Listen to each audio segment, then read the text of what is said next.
Okay, this is the Wednesday, September 3rd, 2025 meeting of the Portsmouth Energy Advisory Committee. I'll take the roll. Mr. Schredt.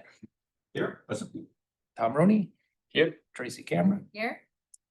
Peter Somsich. Here. Betsy Blaisdell. Here. We have Fred Calcineri from the Sustainability Sustainability Committee is our liaison. Counselor Cook is on the way.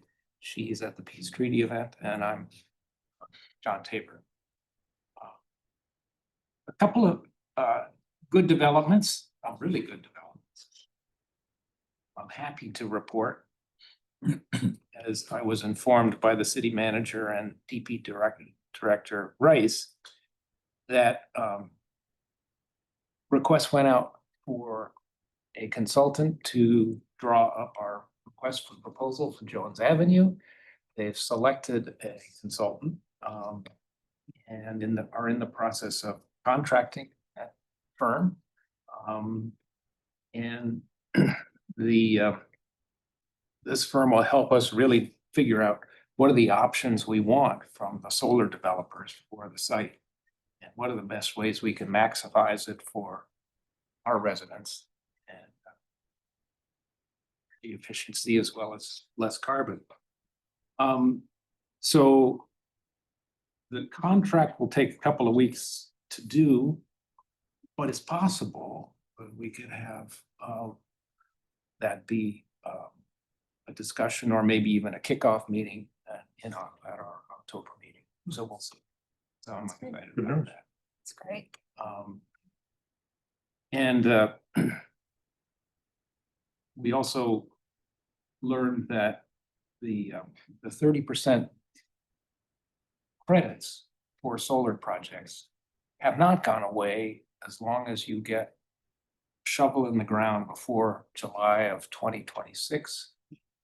Complete your project by the end of 2027.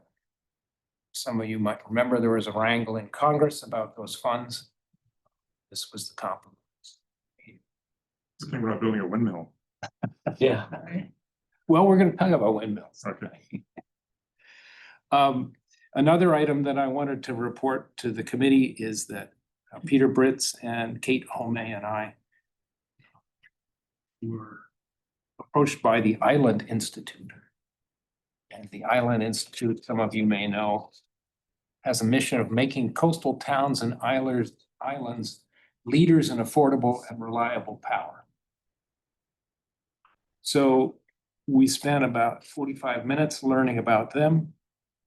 I think the big takeaway was that they are willing to go to towns, and they do a lot of towns in Maine, actually, look at their net zero goals, and then all the options to get there and do a deep dive on what's the most suitable for your community. So that was an interesting conversation. They haven't actually had many projects come out of it, just a couple, but I think they're a good strategic resource to look at where to put our energy. Volunteer energy, human energy. So we wanted to share that with you, and if you were here, I'd ask him for a little more color, but it was a good discussion. Their partner in this is NREL, the National Research Energy Lab. So it's a little bit like the program that we just completed with them. But I was interested in that they could take a comprehensive look. So if there's interest in the committee in pursuing that, be happy to do that, or sustainability. So a question, how does it complement or overlap with this climate action plan we just created? Well, I think they would say they're a resource to look at your climate action plan and figure out what are what are the options you have for action and what are the most suitable?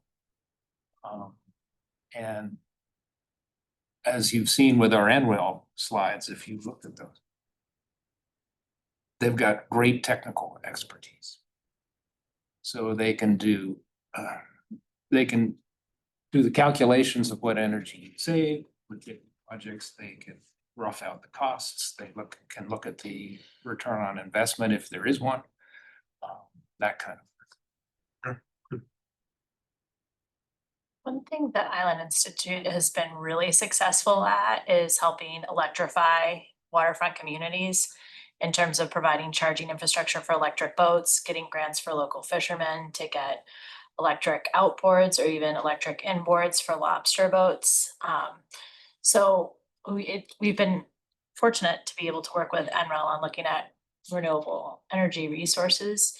I'd be curious if their unique ability at providing charging infrastructure on waterfronts could be something that we maybe get more of a deep dive into.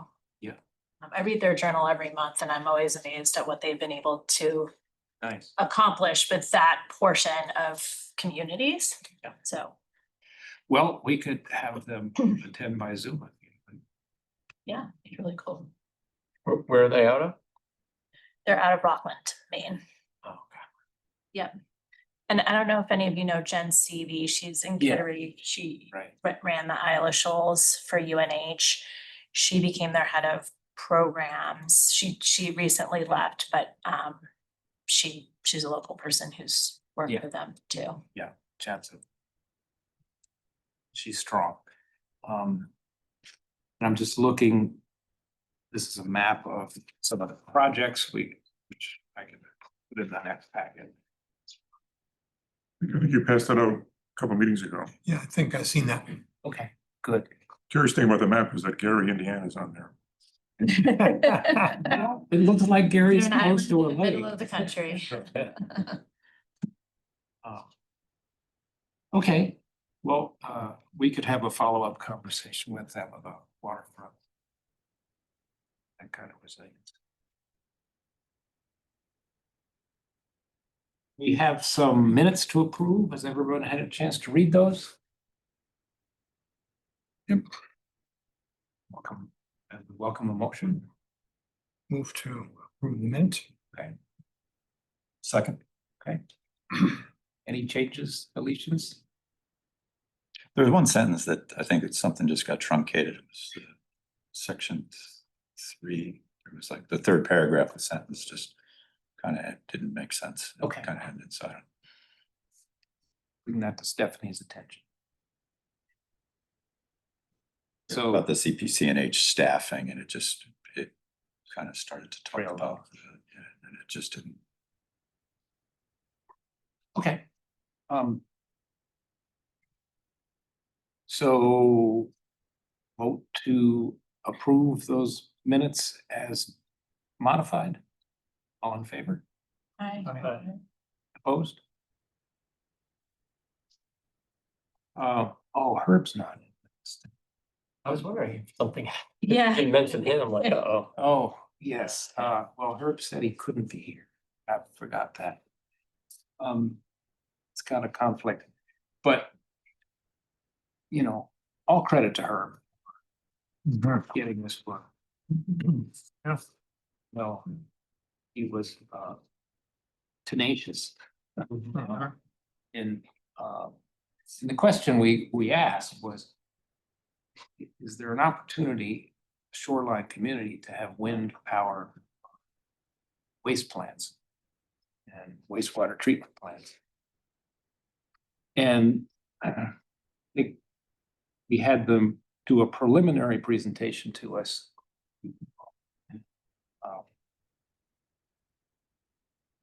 There were a couple of things that jumped out. The bigger and taller the windmill, the better the juice. Yes. But you know, political reality is how much appetite is there in the city of Portsmouth for a giant windmill at Pierside.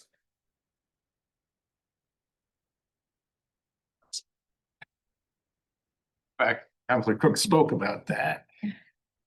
I'm not introducing it.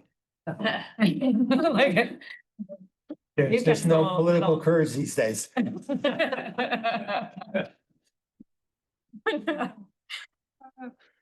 And you all, I don't read my phone. the other thing that fell out in the preliminary presentation was, you know, it takes a long time to get your money back. Assuming we're investing the taxpayers' money, residents' money. And, you know, paybacks of 12 to 20 years for wind power only. And that's without the cost of money. So we asked them, as you'll recall, to go back and look at what if we added solar into the mix? Hmm. And what if we had the developer pay the upfront costs and work out a power purchase agreement? So these final slides that you saw. Yeah, and batteries too. right? And batteries, yes, we asked them to look at batteries. And at that point, after they'd done that analysis, they had a set of slides that they shared with the city staff who were involved, particularly Eric, the city engineer, who did a lot of work on this. But the overall conclusions didn't change too much. There was a significant boost in some situations from adding solar power. You know, Pierce Island is very limited in the space it has for solar. It looked like there was a little more opportunity out at Madbury and at Pease because there's land. So at that point, the new administration took over and work on this project sort of stalled out, and it was awaiting a peer review. So we're in this funny limbo where NREL and the new administration is not pushing wind projects too much.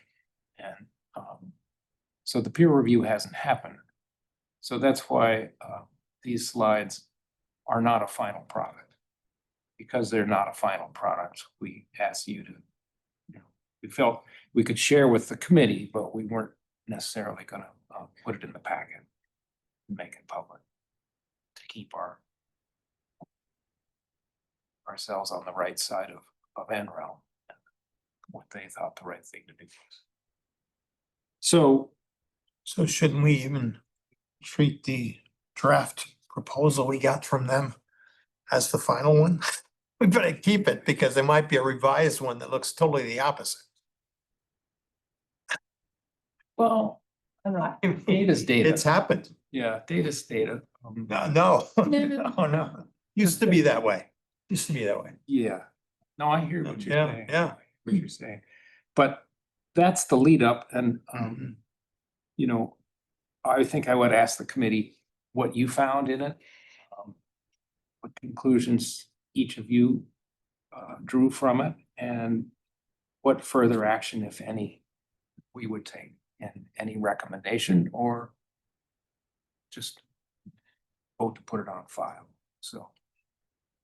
You know, I thought the work, Herb and everyone involved, it was great. I'm just looking at the numbers purely. You know, if I was like a private equity firm, none of the proposals would, you know, kind of juice me up at all. The Pease one, when you added in solar, net present value kind of turned positive. The other projects didn't.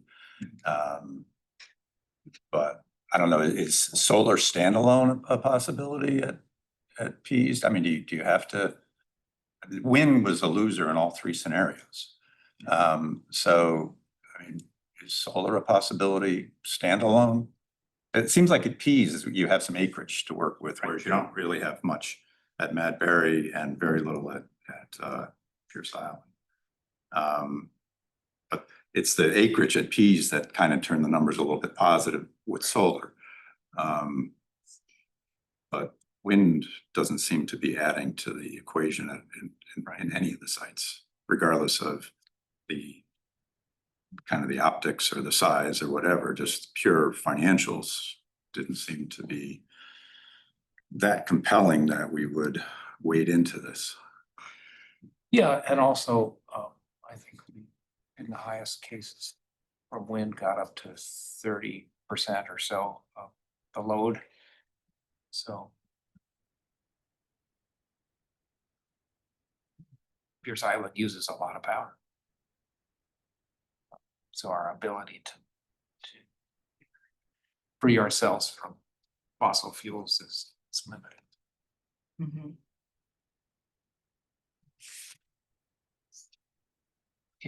Um, what I had questions about were, did they look at using other city-owned sites that are adjacent? So like Pierce Island, there are parking lots that are not too far from the treatment Right. facility where you could do a solar array over the Mhm. parking lot. I don't know if they looked at that or if they just looked very specifically at just the treatment plant. And that's kind of, I don't know, that's where I'm thinking is that there is another opportunity potentially. I think the cost of structural steel makes carports pretty prohibitive unless there's another business case for them. Like retailers will do it in Florida because people like covered parking where it's really hot. But I wonder if that's maybe a limiting factor using structural steel. Where the return is tenuous. Yeah. I don't know, but it's definitely worth a question. Mhm. And even if we don't have an immediate opportunity now, and we're also really excited the city's pursuing the landfill opportunity. This data, they've given us a model that we can plug and play with for comparing what some options might be in the future when we don't have a more attractive project that Mm. really needs to get in the ground from an incentive perspective, so. Or incentive retirement or pause, whatever ends up happening perspective. Yeah, No, that's absolutely true.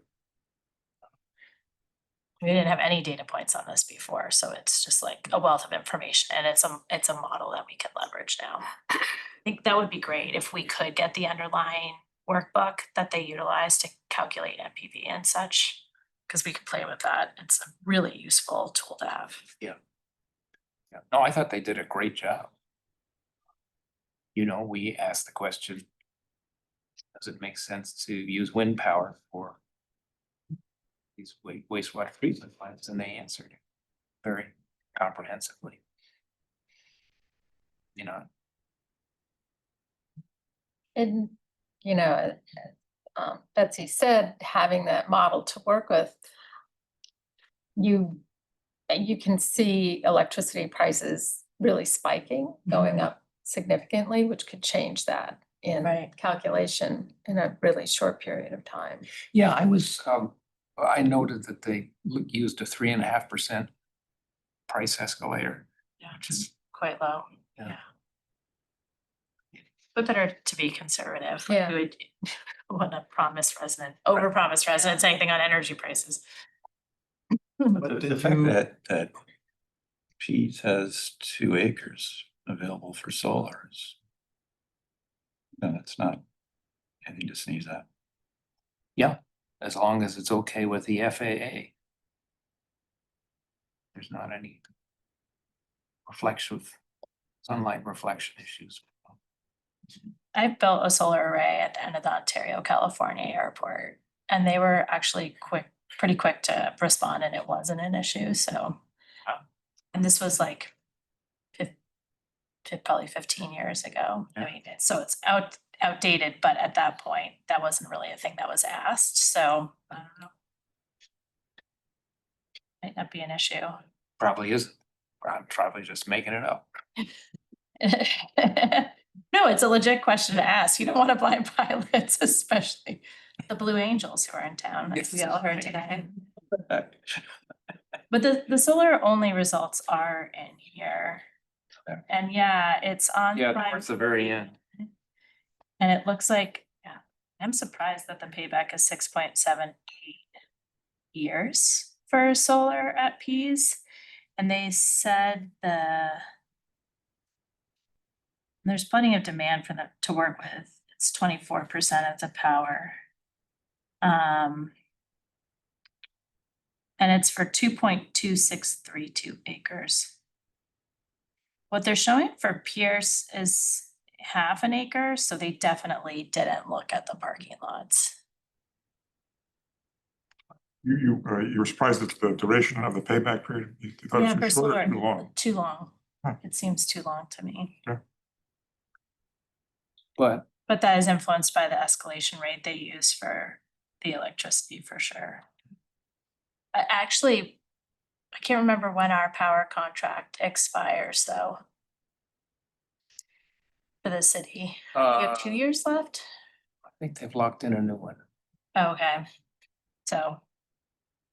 At least that gives certainty to the model if that was Right. utilized, yeah. But this would be behind the meter. And it's got a good internal rate of return. So, yeah, I think you're right, Kevin, that's one to.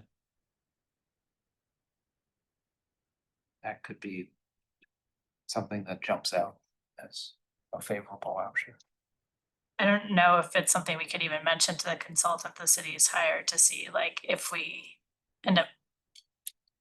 We don't want to overcomplicate matters and take away from the landfill at all, but like, if you're a city going out for bid for 2 projects, does that make the deal sweeter and more attractive for a developer who's like, oh, I have an opportunity to bid on 2 sizable projects?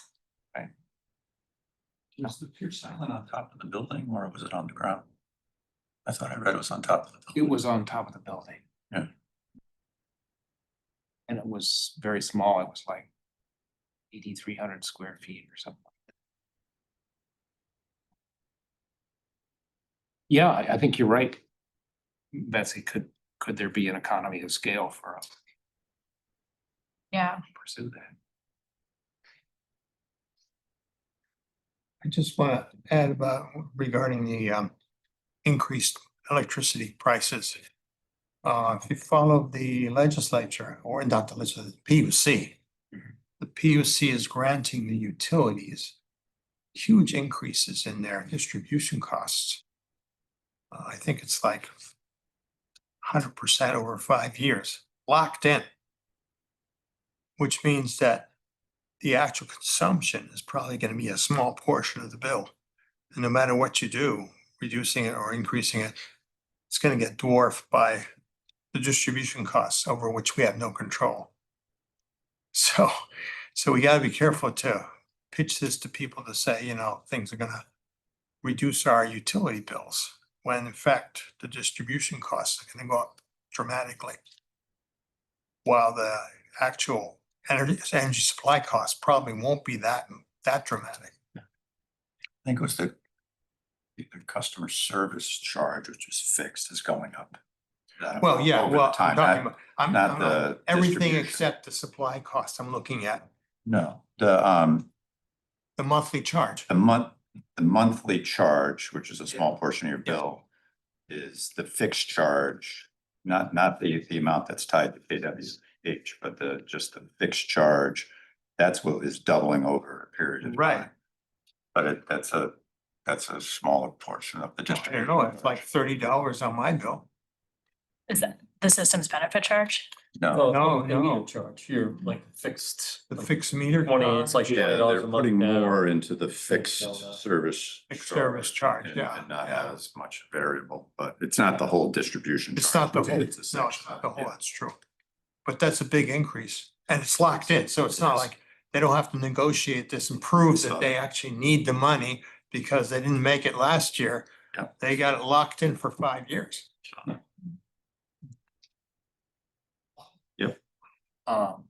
That shows how little I know, but if you have solar behind the meter, do you still have to pay the distribution charge? If you're connected to the grid, right? connected. 'Cause- Overcharge, Yeah. definitely. Yeah, you're connected. So you don't get a reduction for that even though you're But using. if you're all behind the meter and you don't connect, you're good. Yeah, but I can't imagine the wastewater treatment facility wouldn't have a grid Right, interconnection. Right. Yeah, but I also don't know how their rate lock works as well, so Yeah. like what they're locked in for. Is it just like, it would just be the consumption portion? I don't know. That would assume that. So it's too bad Herb's not here to see his summation of all of it. And I think he was pleased with how well our team worked with NREL and how NREL kept on a steady schedule and met their milestones and gave us a good work. Absolutely. So Peter has seen this then too. Both Peters. But sorry, yes, I should be more specific. Peter Rice, I mean, has seen this, so Yeah.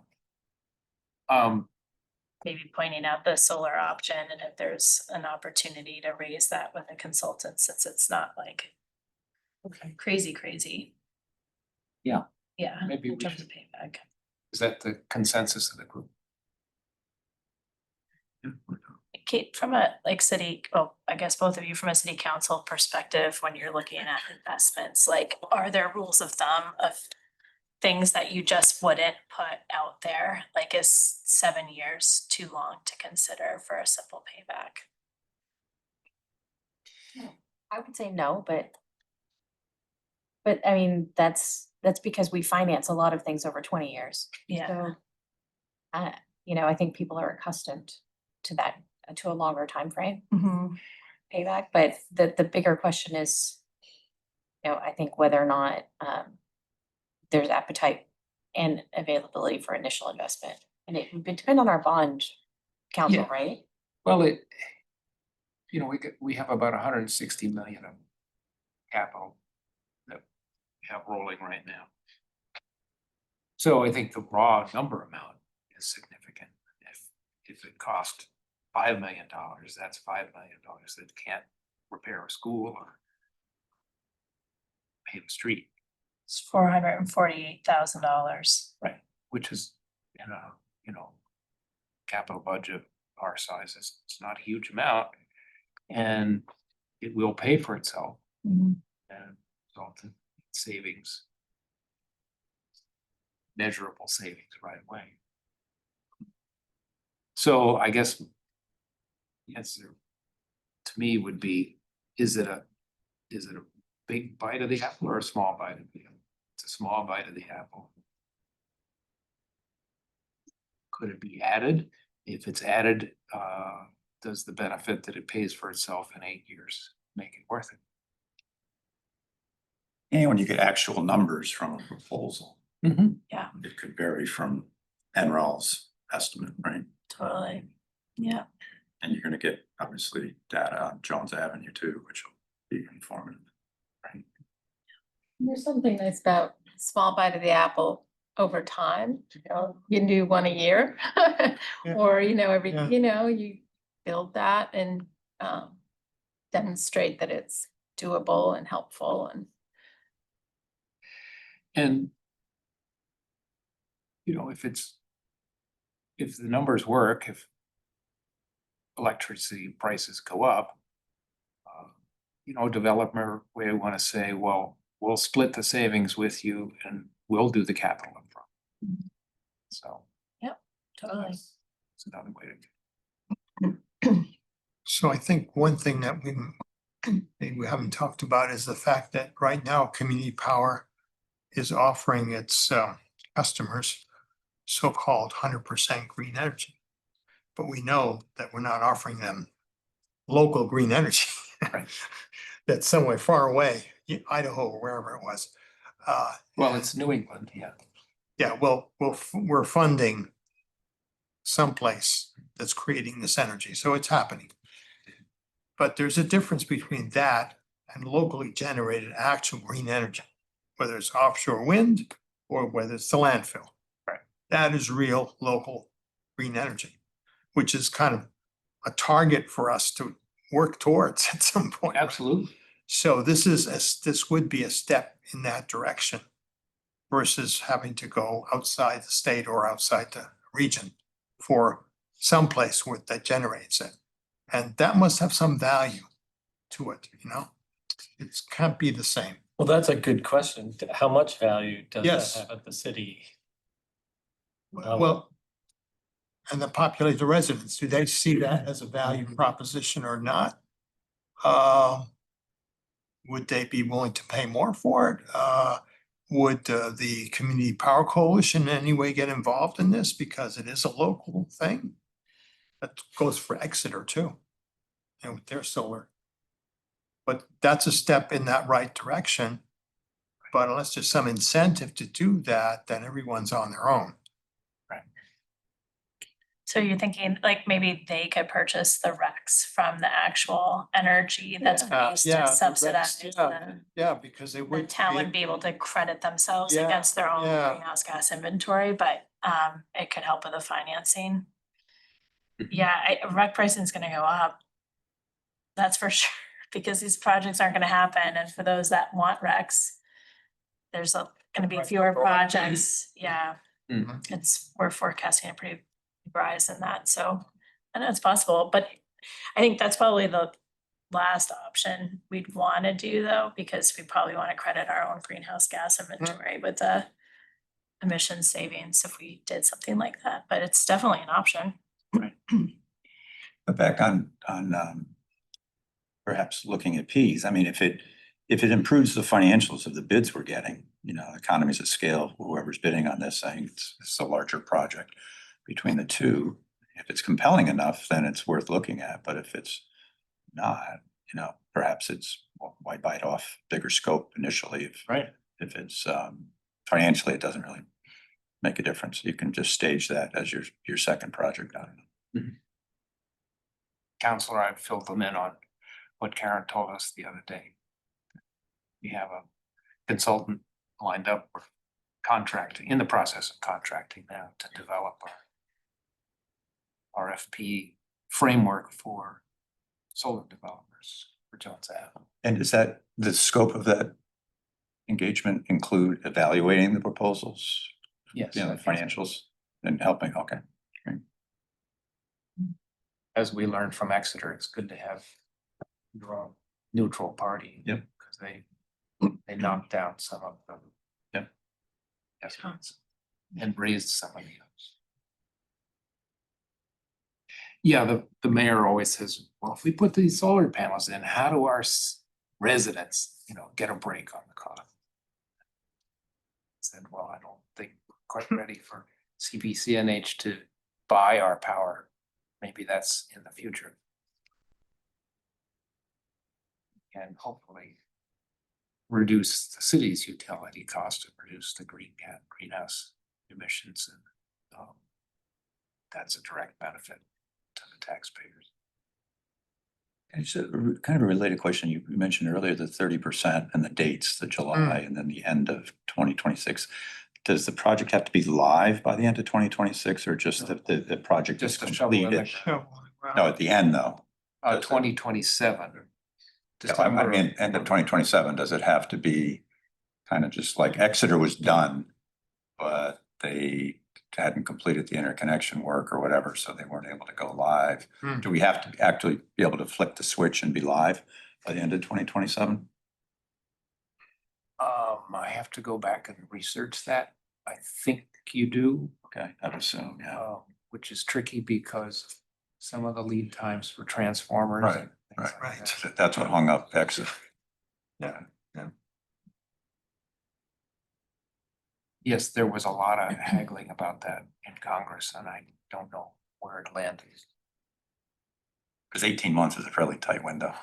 Yes, it is. Yes, it is. On the other hand, you know,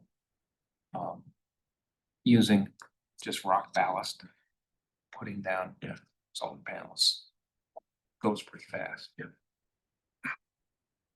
Just one more question, Betsy, you probably know, are the supply chain issues with getting solar panels? I mean, I don't know, and I don't know what the cost looks like given tariffs either. So I can't imagine anybody's getting, I don't know who's buying panels from the US. Pretty much it, the industry moved overseas, so yeah, I don't know how that's impacted. But that's also something you have to watch on a daily basis now too. Yeah, Tariffs, yeah. no tariffs. So Sorry. wrapping up on NREL, I'm hearing a consensus that we think there's an opportunity for the city to explore PV only, solar panels only out at the Pease wastewater plant. And not an opportunity for wind particularly to put this on file. Rest, have I got it right? And if we could just ask the NREL team, maybe I can chat with her about getting a copy of the workbook they use to model this. Okay. They probably have their own system, but if they have some Excel takedown of it so that we could maybe have that and play with variables in the future, that would be a really useful output. Yeah, no, I think at one point in the appendices, it shows the inputs that you can put in, so. Oh, cool. So those of you who love spreadsheets. who doesn't love speed? Who doesn't love it? Wouldn't be on the energy committee if we didn't. Yeah, those are the inputs, I think. Yeah, having the calculations would be awesome.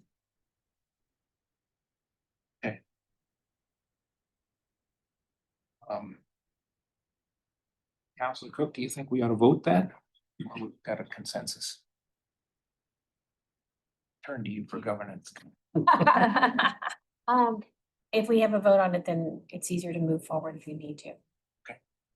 My only kind of reservation is this a big work product for Herb, and he hasn't had a chance really to talk to us. I don't know if he might have a little more positive view on the wind turbine element of it. I don't know. Have the P's. we had a I just don't, I don't, brief conversation then.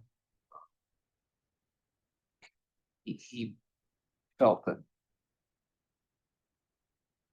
the work was good to go on file. okay.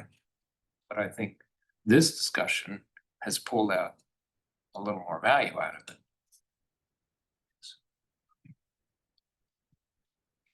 So, Counselor, I'm just thinking about how we're working now on the CIP budget. So if we were, it would be better to have a direction. So if you wanted to introduce anything in the next month, it could be done. right, okay, so. Yeah.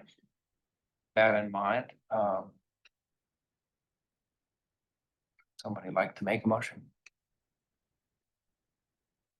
Love to make a motion, but I don't know how to say it. Dave. I move that we accept the draft annual report recommendations specifically around solar at Pease. Yeah. As an adequate path forward. And also want to get the workbook if we can. I think hopefully that's just an email from her to them to get that, but yeah. Forward momentum in exploring the solar option as a possible add-on with the landfill project. Okay, is there a second? Second. Okay, all in favor? I, Opposed? All right. Thanks for reading that. It was dense. Not impossible. Did a good job. Yeah, they did. Easy to tell us. CPCNH update? I wasn't sure, what is the bullet? Interview, discussion items? Oh, that's a little cryptic, isn't it? Hmm. We had discussed having Oh, it's Henry. somebody from the Right, coalition right. come. Yeah, yeah. And there wasn't availability, but in talking with Stephanie, said, well, what are the questions we want to ask? How much do we want to go into what happened in February? So I think the discussion that I thought we might have, I can ask for Henry in October, but what are the questions we would want to ask, because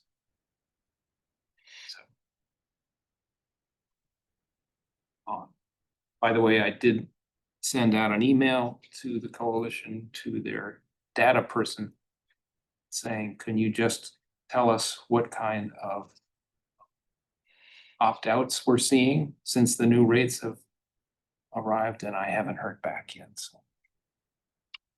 Oh, yeah, I did see a table in one of the documents I was looking at that had four something percent. But I don't know, do you know what it ever was? I don't know whether that's up. Question. That sounds like kind of the baseline that there always was. Hmm. Right, that's what I was thinking. Yeah. But I can, so there's a meeting tomorrow. So my update is. Will be better tomorrow. I'll know everything tomorrow.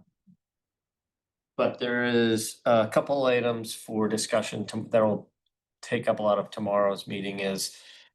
There's an executive search, so they decided not to look for a new CEO. They're gonna be looking for 3 executive positions, a executive director, director of power and operations, and a finance director.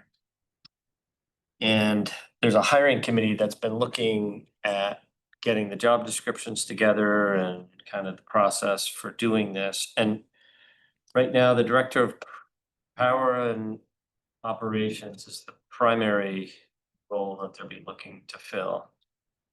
And then the executive director behind that, and then finance director, there's no job description developed yet. So that's what we'll discuss tomorrow. So one of the questions I have around that is the executive director is what Henry does now. Like, is that necessary?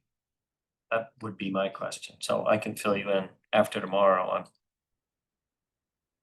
Clearly, there is a feeling that it is necessary because it's been, but I haven't been in those discussions yet. So I'll find out more. Then the process is to fill both of those by January.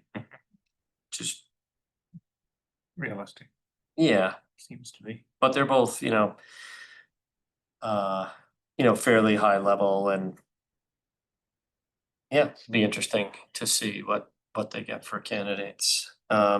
Just on that, I read in their minutes that executive search team voted like 4-2 to go with both of those positions to fill right now. Yeah. And Clifton and Lisa Sweet wrote a letter to the board saying they disagreed with that. To not go after the executive. They think that things were stable right now with the existing acting general manager, Henry, and that the director of procurement was what they really needed to be focusing on, and that they didn't think it was in the best interest of the organization to be pursuing the executive director of the organization now, because things were stable right now, a lot of things in motion, and they just wanted to vote. So, but I don't know how that played out, but that was at the July board meeting.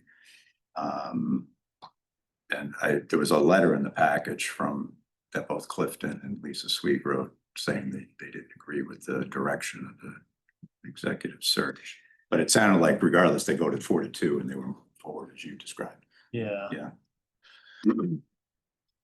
I mean, one of the concerns, and I'd be interested in people's thoughts, given what happened, 9 months ago or so, and a little uncertainty about the organization. If you were to hear, say in December, that Henry was being replaced, does that make you feel better? No.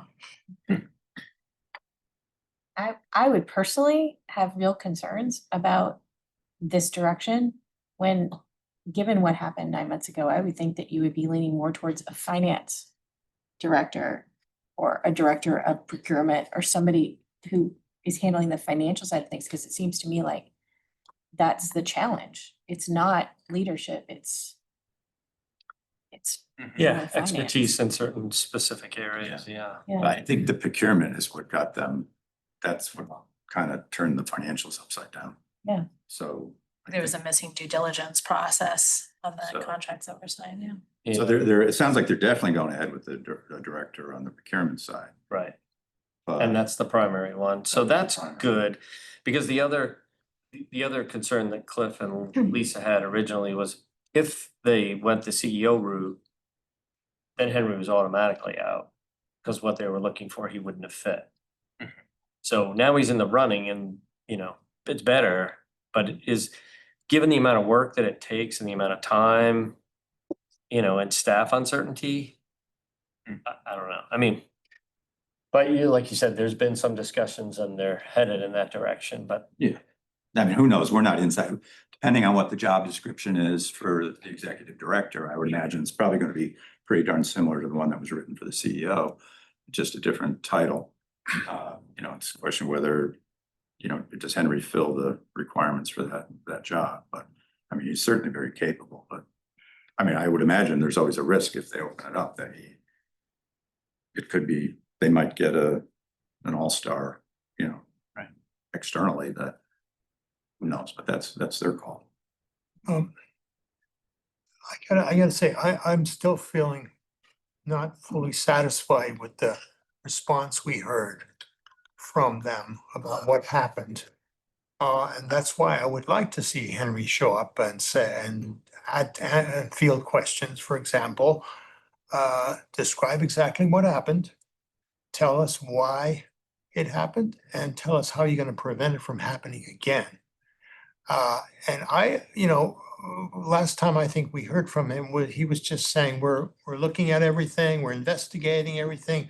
We think we have everything under control. And what about litigation? Do you have no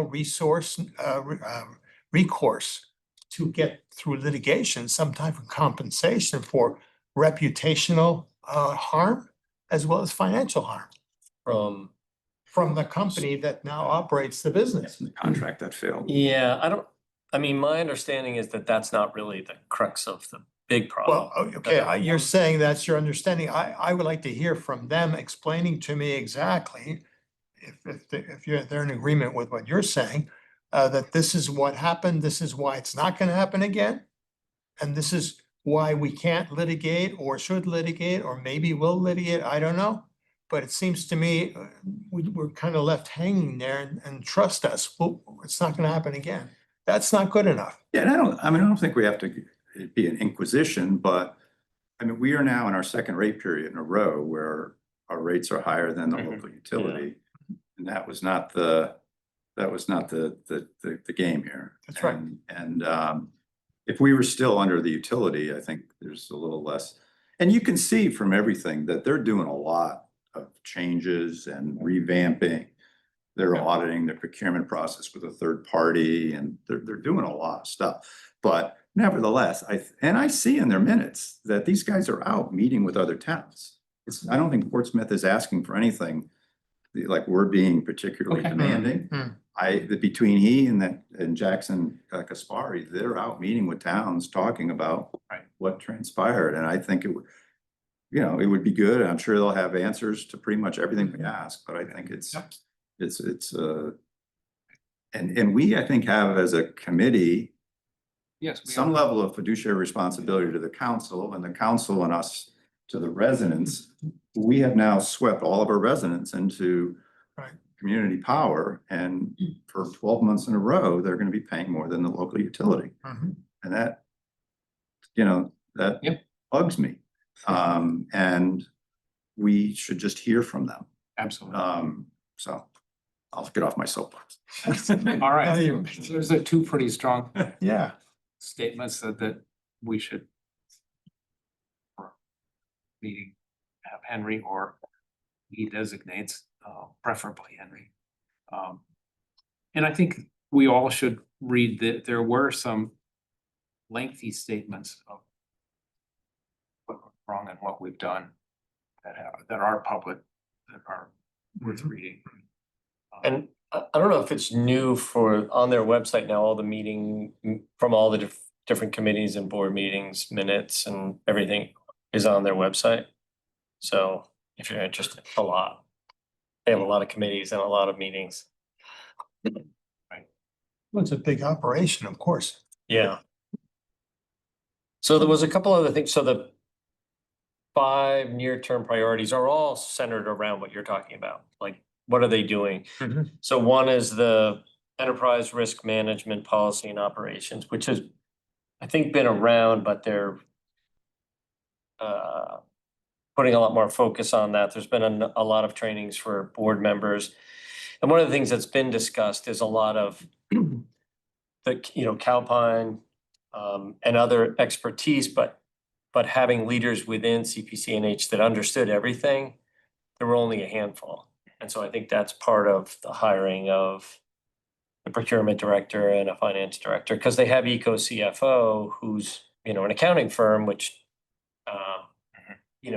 but if all of your expertise is subbed out, someone is making a call. Yes.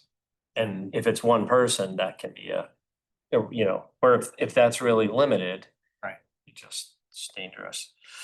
They're looking to get back in good financial standing. That's going well, and by the end of this year, they should have everything cleared out as far as outstanding invoices, and then they've applied for a line of credit, and they'll either get that, we'll find out in the next couple of months, or they continue to get credit from Calpine, which they will be able to do as long as Calpine's around, but will be more expensive. So a line of credit with a bank would be better. Renewing Calpine's contract, which is up next month. So that's another priority, which looks like, they've been planning on that for a while, so they'll stick around, and they're really good. They, as you know, Kevin, you've been involved with them. And then hiring those executives. So that, and the strategic plan, which is on their website, and it's pretty detailed, and they have a nice little matrix of where things stand today and whether they're sort of headed in the right direction, improving, stalled out, or headed in the wrong direction. And there are a few that are like in the red, but there's like this strategic plan has like 50 tasks. And so of these, so you can look and see, for the most part, things are moving in the right direction. There's a couple things that are stalled out, but that's a little bit of what will be Yeah, discussed. that's good management. Yeah. A strategic plan only works if it's broken down into action steps. And that's new. They didn't have that. They had a strategic plan for launching. Yeah. But the whole refresh that they've done now, that's all brand new work product.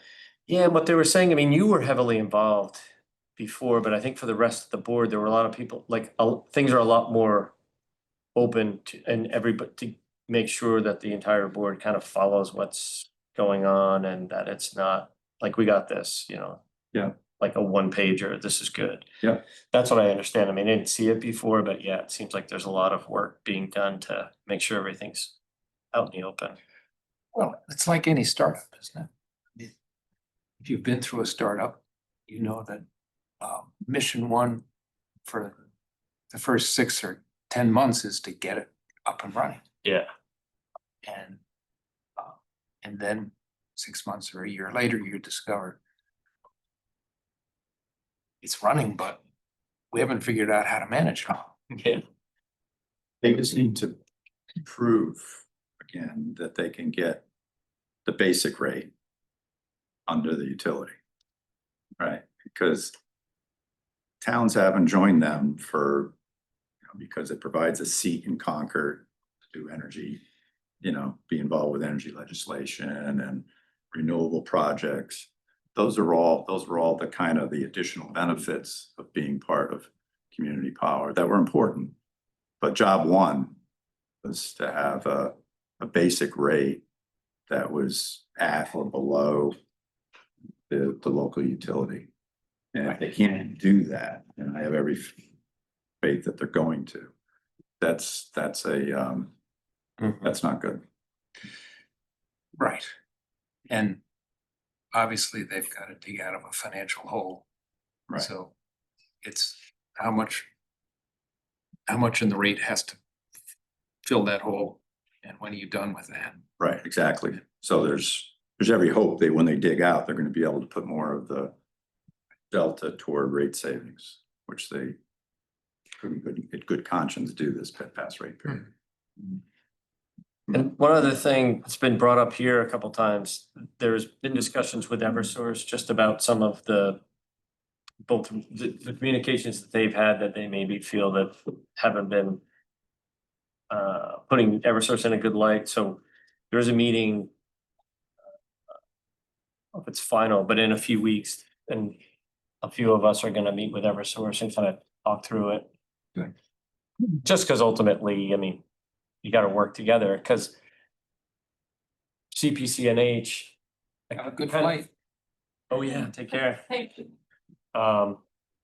It feels like for a long time we're fighting to get a seat at the table, right? And now you're at the table, so you kind of have to, Make the meatballs. be a good colleague and work together and, not sling. So I think it's good. I think that's a Their good, sling's always bigger. yeah. You don't play nice. Not gonna. Oh, that reminds me, can you give me any kind of an update of what's happening with this issue of customers with solar net one versus net two? Are we now accepting solar users or solar installers who are in solar net two? Not that I know. Customers to community, because allegedly that was in negotiation with Eversource, right? We get somebody here from the coalition next time. Yeah, Can ask I that mean, question. that, I heard that at least a year ago, that, Right. yeah, we can't accept. In fact, a year ago, they were not even accepting net one for a mistake. They thought they couldn't, but net two was allegedly in negotiation. What's net one and net two? I don't know. I'm sorry. If you installed your solar collectors after what, 2017? Is that the date? I don't remember the It's exact. one of the, date. if it was before then, you were net one. It's after that, you were net two. And if you were before 2017, if that's the right date, then you could join community power and get credit for your solar energy, the way you did before with Eversource. If you were not there, then if you were net two and decide to just go to community power, you wouldn't get credit for your solar energy, something like that, Yeah, it right? had to do with how they calculate the. Yes, right. So I thought that was being negotiated and so that we could get those customers to sign up to us. Yeah, I haven't heard anything, but I'll ask. I haven't either. That's why I'm asking. Okay. Alan, thank you for, Sure. Thanks. so that's a really full look, and that's even before you know everything. The last item is, we're headed towards the end of this term. And we're a blue ribbon committee, so we get reappointed every year by the mayor. We've worked together now for 3 or 4 years. I personally think we've delivered a lot of value for the city. But it's a good time to ask the question, should we be made permanent? And Councilor Cook is chair of the governance committee, and I had a discussion around this. It's ultimately a council decision, but we'd love to hear what you guys think. I'd love to hear what the staff thinks. I think that's important too. Because the staff has, at times in the past, said, well, maybe this is a subcommittee of sustainability. But I think we do have a role. And one of the important roles is the oversight of community power, which didn't exist before and exists now. So I thought it'd be good to put that on the table and see how people feel. I think the last point you just made by itself. Community power, once they get through this period, I think their scope is gonna continue to evolve and offer more opportunities for the city to work with them. And like you said, we're kind of the liaison. Perhaps that can be done as a subcommittee of sustainability, but I think just that work by itself is an important task ongoing to be the team of people that through our board members staying in touch with CPCNH. I agree with that point. I remember I used to be many years ago on the Portsmouth Recycling Committee, which did go away after we hired a solid waste coordinator. We don't have a city energy manager now. And I think one important role we've been playing, her being at the lead of that, is a bit of an instigator to be like, all right, how do we save the city money? How do we help meet our climate action plan? And how do we demonstrate our values related to decarbonization? And so I think that's another important role that we play. Well said. So. So hire an energy manager or you have us? I think it's more open for discussion, but the primary role doesn't go away. We hope Yeah. community power is successful, and yeah. Yeah, I think it would be worthwhile making something like this a permanent committee. And I think, I'm not sure if it's the sustainability committee being a subcommittee of us or us being a subcommittee of them. But it seems like energy issues and the climate action plan, all these things will be relevant in the future. But it's also important to put them under one roof because, you know, energy usage is directly related to greenhouse gas emissions. You know, you reduce your energy use, you reduce your greenhouse gas emissions automatically. It goes with it. As long as we're using fossil fuels, which most of us are.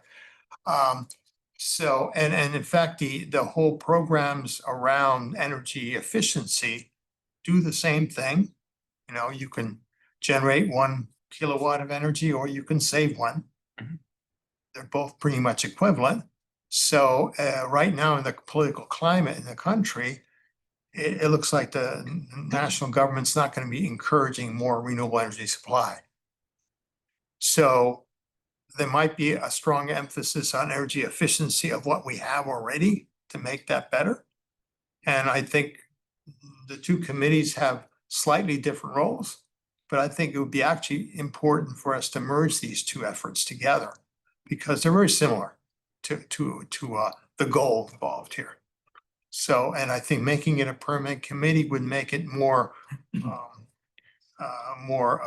aware of how the whole city can move forward. And not have to worry about whether next year the committee's gonna be dissolved or not, you know, or whether we're broken apart or something.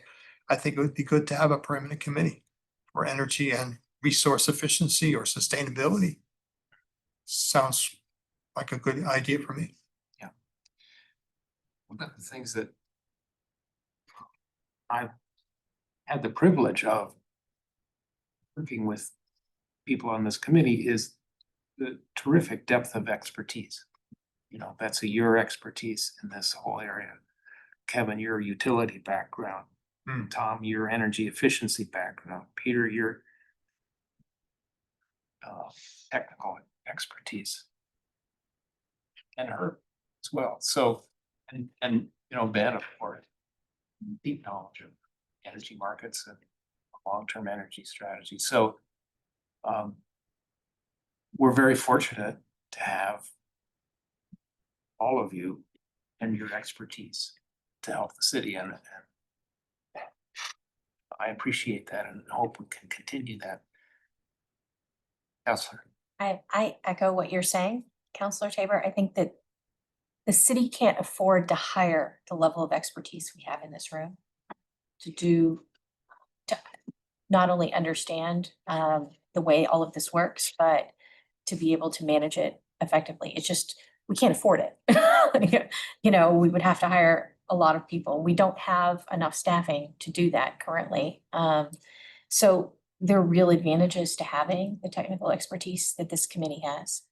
And helping the city manage the energy portfolio. I have served on sustainability and on this committee, and I will say the committees operate very differently. So I use this example with Counselor Tabor. I also serve on the Arts and Cultural Commission and the Public Art Review Committee. They operate very differently. The Arts and Cultural Commission is a lot like the Sustainability Committee. They can work on educational efforts. They're more community outward facing, looking at kind of the bigger picture of the climate action plan is what the Sustainability Committee does, and is trying very hard to work on educational campaigns about what residents can do. And then they look at some of the technical work, but because this committee exists and works on energy and advice to the city around energy and solar, the Sustainability Committee can focus on things like plastics and health, and that there are several other parts of the climate action plan that would get lost if they were focused specifically on solar. And that's what this committee does. And it provides that level of expertise that sustainability doesn't necessarily have. So, so I see them as very complementary, but this committee is much more inwardly focused into what the city itself and the city government is doing, and the city government can continue to do, and helping to manage that. And that's what Public Art Review does too. So it's a very interesting, like having seen these two. Yeah. There's technical versus educational monitoring implementation, and they're different. And so I see value in keeping this committee and having this committee continue to exist. I don't know that it's a subsidiary committee to sustainability, but I think that we should always have somebody that serves on both. Because then you can bring the work back and forth. I think there's great value there. And I say this because I went with one of the heads of sustainability just a few months ago to talk to the planning department around zoning amendments on solar, right? So they are working on solar, but at a different level, thinking about what kind of zoning changes we can make for residents so that they can improve solar usage or have solar arrays within commercial versus the technical side of what we can do as a city. So, but it's nice to know that, right? You Yeah. wouldn't know that if Yeah, they're yeah. doing that. So, so I think there is value in a cross appointment. And you can do that in an ordinance for this committee. You can set it up and say somebody shall serve on the sustainability committee. So we have a linkage. Like it. Jillian, any thoughts from staff support? I know that Peter Britz has been more involved and he was from the start. So I probably would defer to what his thoughts were. Well, I have to talk about the housing committee agenda tomorrow, so I can add this stuff. Well, that's great feedback. Counselor Cook and I think you've given us some thoughts. I like the interlocking membership so that we have coordination duplicating each other. Any thoughts, Fred? I agree with everything that Kate said, because I'm on both the, sustainability committee and this one, just for a short period of time, so I'm still learning, but I think sustainability talks a lot about what we should do as a city. This committee talks about how we do it specifically in terms of energy. So, there's clearly a different, they overlap a little bit, but, again, this group has the expertise to deal with the how questions. So, and it should exist for all the reasons you mentioned, so. Great. So you're leaning away from a blue ribbon, but just making it more of a whatever structure, a permanent structure. Well, you know, we never know who's gonna get elected.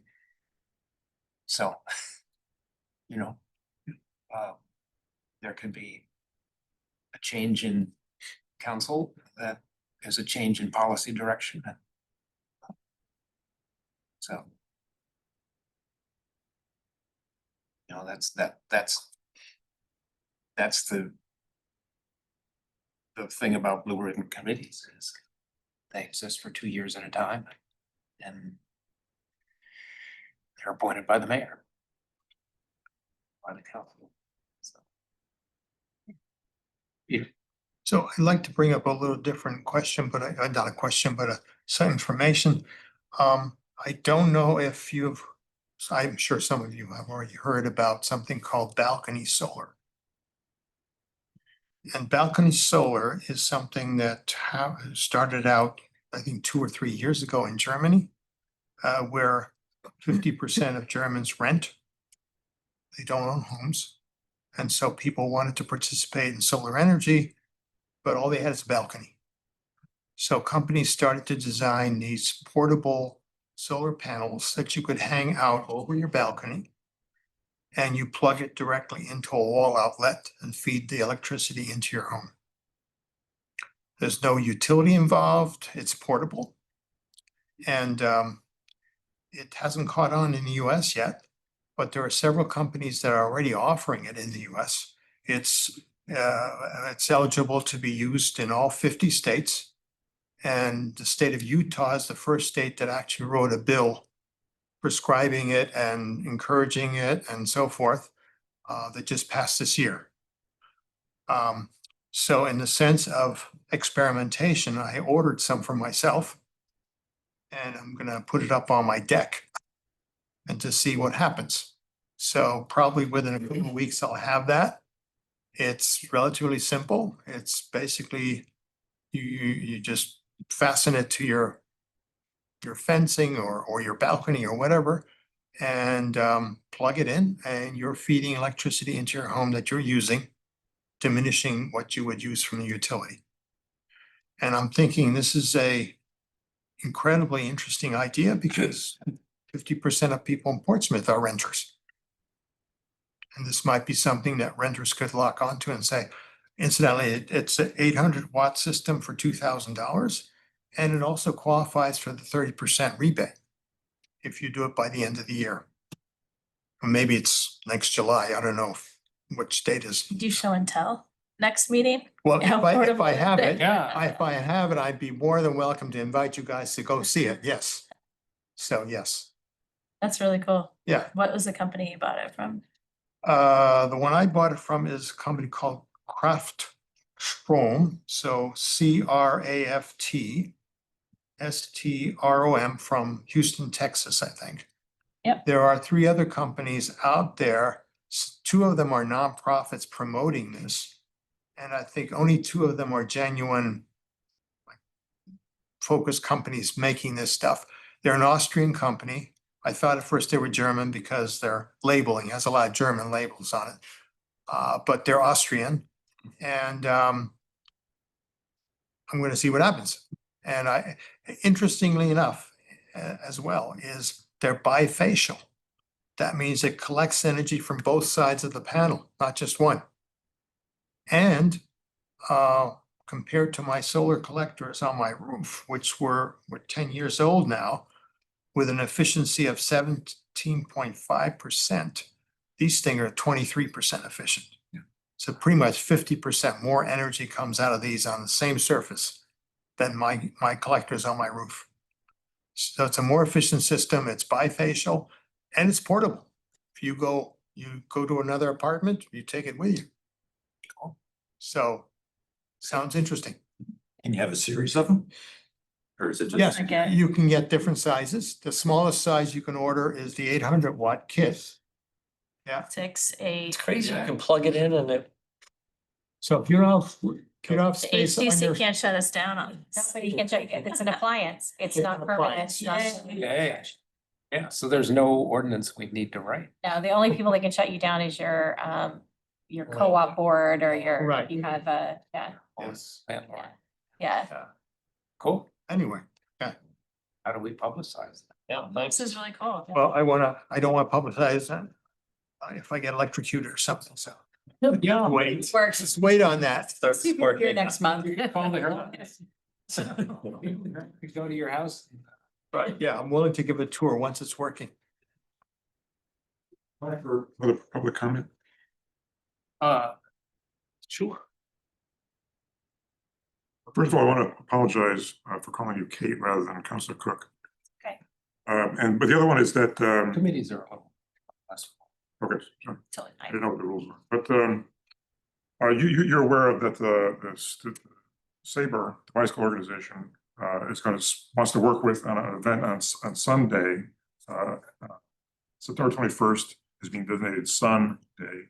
It's a day themed about solar power. So they want to have a bike ride, maybe touring this Jones Avenue location, maybe some other locations. And I'm working with Matt Glenn on this. And we thought that maybe at some point on this bike ride, there would be somebody speaking about solar in the city, for 10 minutes or so. And so we're looking for somebody who'd be willing to do that on September 21st. What's his name? Herb Lloyd came to mind as a possible person to talk about it. Also, Betsy came up as a possible person to talk about it. Love to. I'm supposed to go to Climate Week in New York Okay, that night. all right. So maybe depending on the time, yeah. That's really cool. Yeah. I feel like you need to get these panels quickly Yeah. because that's way more interesting than. Stop at the Sunfish home.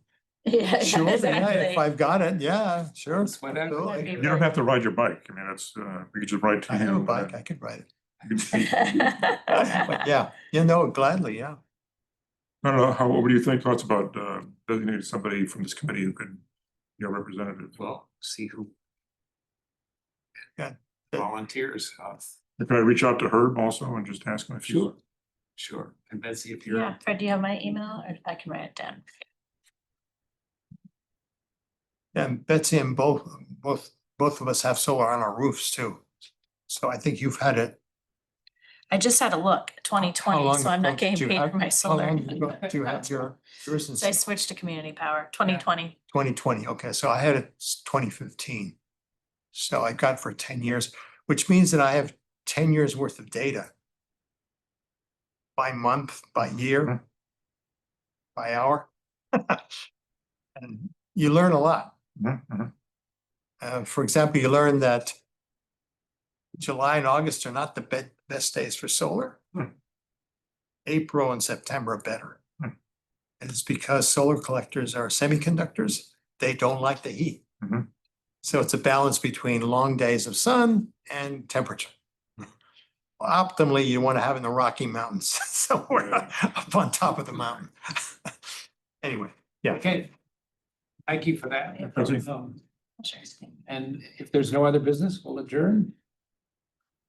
Thank you all. Thank you. Okay, On the Conservation Commission. Okay.